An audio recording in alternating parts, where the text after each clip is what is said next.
There we go. Okay. And I'll just sit over here. I just, you know, I don't know that I'll probably get in trouble with my boss.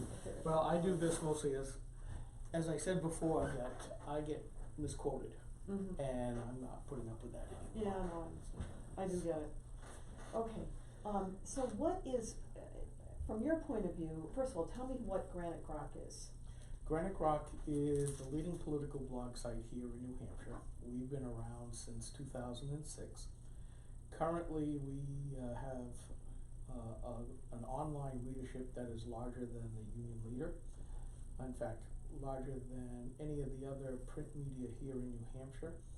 The only ones that have a consistently larger audience online is WMUR. Same thing with Massachusetts, except for the Boston Globe and Herald, obviously. So we opine from right of center.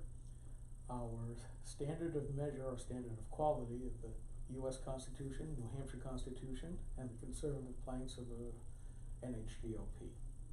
And anybody who goes against that will hear from us. We attack, no, maybe a decent word, maybe one that's a little less strong sometimes, but we go after as many Republicans as we do Democrats, so we have no problem in taking anybody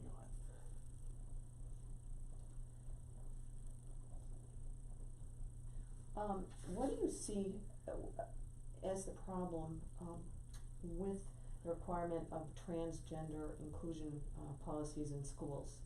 Is there something wrong with the process, or you know, what's your feeling about these policies?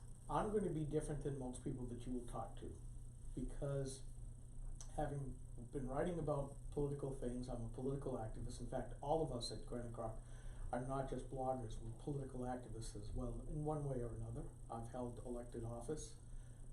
I'm close to the end of my last year of my third term, which is also my last term, because of a promise to TMEW, the most esteemed wife, that I would no longer participate at the local level.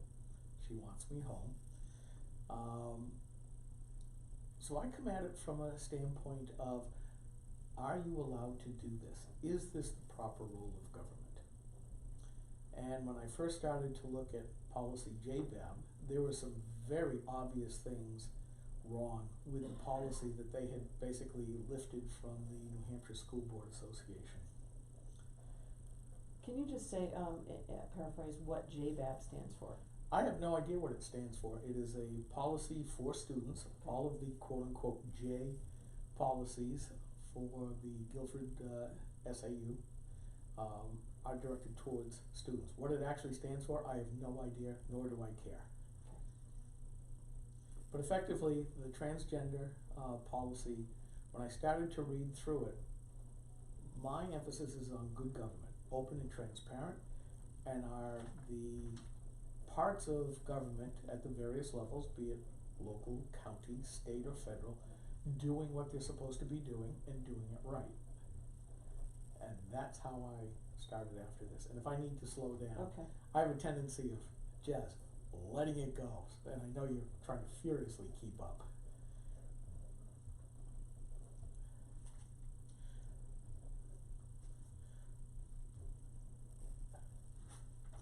Okay. So what is the problem with? The first obvious and largest problem to me is that it was an attack on free speech. That in Guidance C of the policy that was originally read at the Guilford School Board, basically paraphrased to, a student has the right to be called by their preferred name and pronouns. And effectively, anyone not doing that would be in violation of that policy.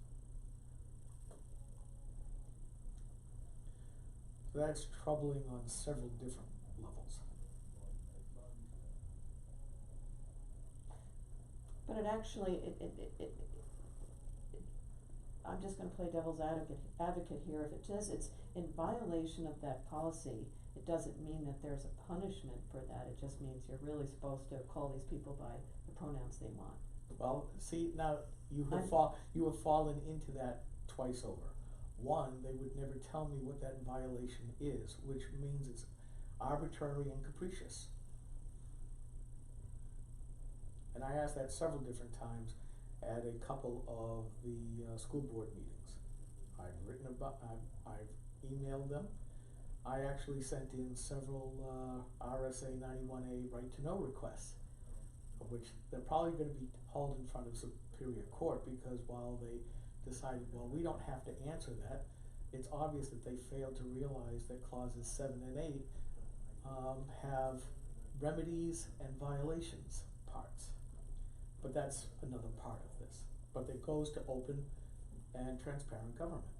If you're not going to answer, well, congratulations. You may feel threatened when I bring it up at the school board meetings or the policy committee meetings that I am going to do this. Well, that's your problem. If you're not going to follow the law, screw you. Okay. I've got a question though. It sounds like a fundamental beef is with the policy that's put forth by the New Hampshire School Board Association, that a lot of the school districts say, oh, we better do this. This is because this is what the lawyers at the School Board Association say we should do, and for many of our policies, we've followed their guidance. Yeah, that's another problem. You're absolutely right. They put out something that they shouldn't, and here's the real problem with that guidance C.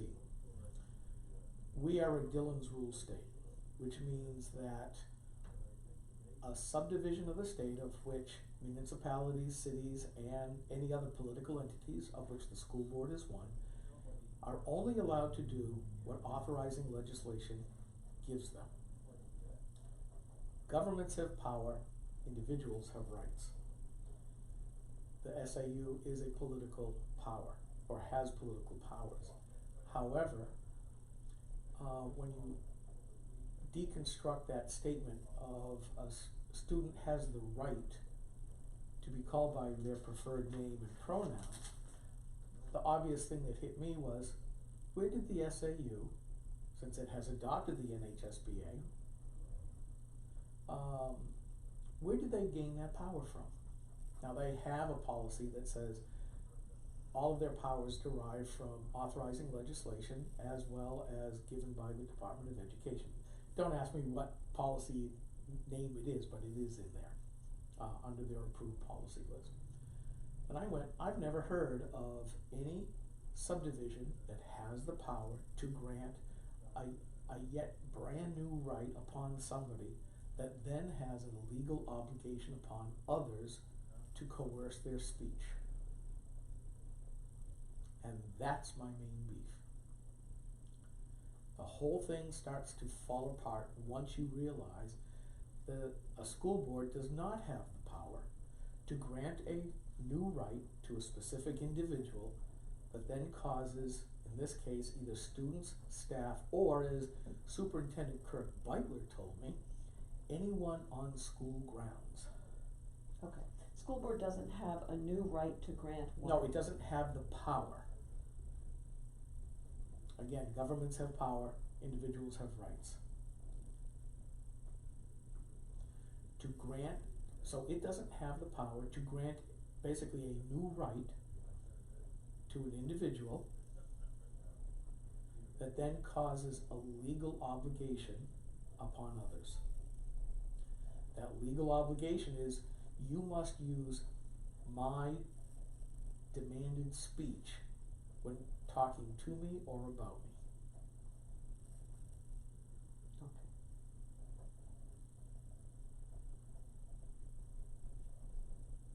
So what else do you find that's troublesome about this policy? That was the biggest thing. That has now been corrected, by the way. That whole section was rewritten to say that a student should be called, which I believe does make it a voluntary action upon those talking to or about that person. Now, whether the SAU will adhere to that, I don't know. I'll find out at the next school board meeting.